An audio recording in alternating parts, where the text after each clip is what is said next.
If you had to guess between credit card debt and student loan debt, which being greater than the other, chances are if you sat down and thought about it for a few minutes, you'd have to think credit card debt because nearly everyone in the country owns a credit card. But what if I told you that student loan debt crippled credit card debt in a landslide? Well, according to the New York Federal Consumer Credit Panel, they stated that student debt at the end of the last quarter of 2018 was at $1.47 trillion. Let that sink in for a second. $1.4 trillion. Compared to credit card debt, which is a little over half at $0.88 trillion. 1 out of 5 Americans have student loan debt, and coming soon, when I graduate this December, I'll be added to that number. If something does not change in the near future, student loans will cripple the nation's economy and create the next economic crisis as a degree becomes more prominent to join the workforce. I can see the finish line for my time as a student, but at that finish line, I see myself with a bill being waited to be paid instead of a career waiting to begin. I'll go over 3 things with you tonight. First, the increasing price of tuition and how it could affect our futures. 2, student loans' effect on the economy. 3, how the federal government can fix this crisis and move on. Starting with my first point, the increasing price of college.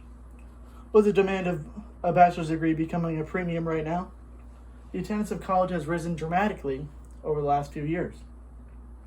And with that demand, price goes up. Simple economics. Demand drives price.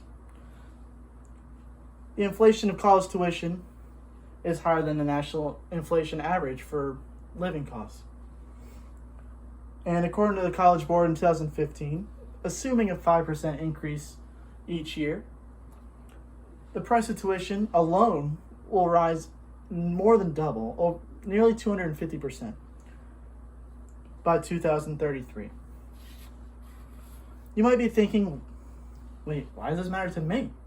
I graduate within the next few months or the next couple of years anyways, only looking at a couple, maybe 5-10% increase by then.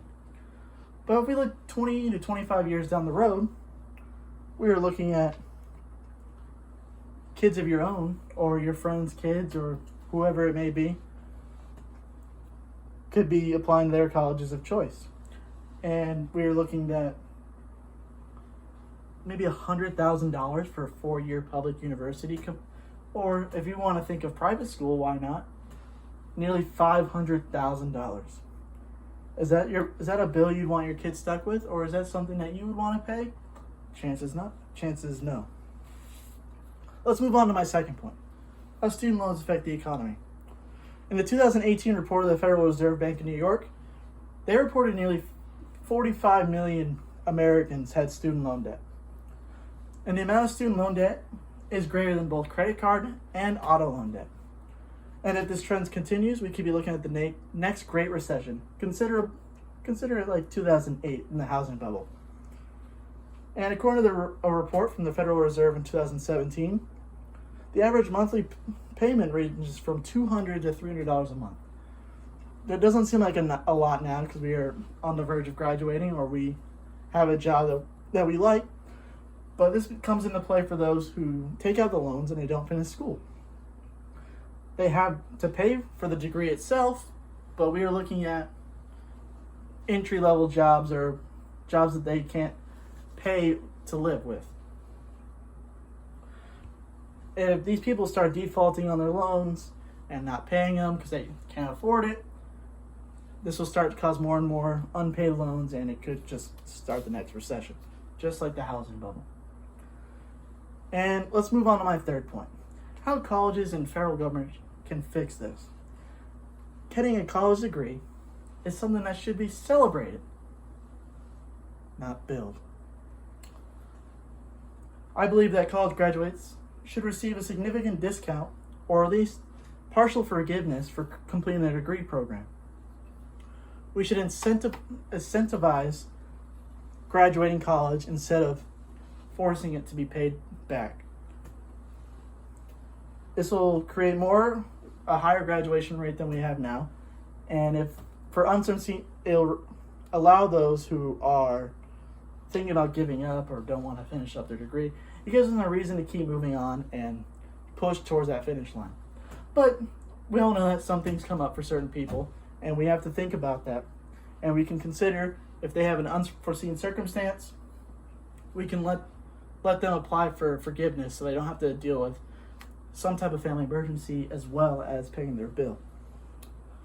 And I'm sure that we all see this from time to time. There are people who are in school who don't really feel like they belong because they're just there to get the degree to join the field. Maybe it's not a field that is really lucrative in money. So why don't we create more of a demand for trade schools? A trade school is a 1 or 2 year school where they can get all the specific training they need to be able to go right into their field when they graduate. It's cheaper and it's quicker, and it allows them to go straight into their career. One thing that we've all seen is over the last few years, obviously Democratic presidential candidate Bernie Sanders has been pounding the table to eliminate all $1.47 trillion of student debt and make all college free. Now, most of us logical people know that's not possible, but Senator Elizabeth Warren proposed a similar idea that's a little bit more feasible and obtainable. Where public universities are free and student loans will be forgiven up to around $50,000. And if someone were to have more than that, they can taper it down if their household makes more than $100,000. This is something that can be done very easily, and it will be a little bit easier to pass along the way. Now, in my conclusion, I want to go over what we talked about today.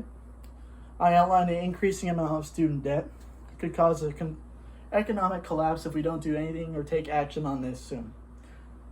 If we don't do anything sooner rather than later, we could be looking at the next Great Recession. I went over my 3 main points.